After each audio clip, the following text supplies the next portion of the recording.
আমাদের এই বাংলাদেশের লম্পট অসভ্য অথর্ব উপদেষ্টা এলিভেটেড এক্সপ্রেস উঠবে দেখে খুবই গুরুতর রোগীসহ দুটি অ্যাম্বুলেন্সকে এলিভেটেডে উঠতে দেওয়া হচ্ছে না। এমনকি এখানে শত শত গাড়ি, আমরা খুবই ভোগান্তিতে পড়ে আছি।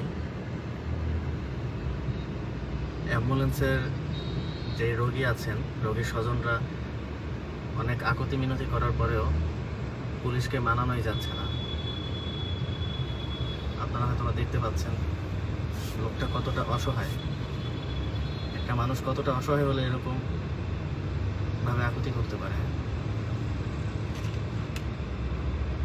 তাদের কাছে এই দেশের মানুষের জীবনের কোনো মূল্য নেই।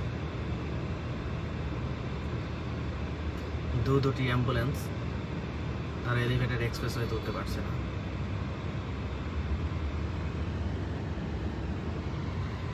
দায়িত্বরত পুলিশ কর্মকর্তা কোনোভাবেই মানছে না।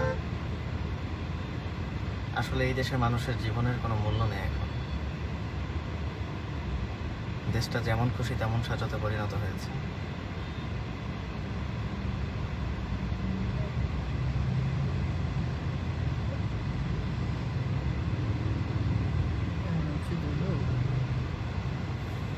দেখেন একটা মানুষ কতটা অসহায় হলে এভাবে একজন পুলিশ অফিসারকে আকুতি মিনতি করতে পারে।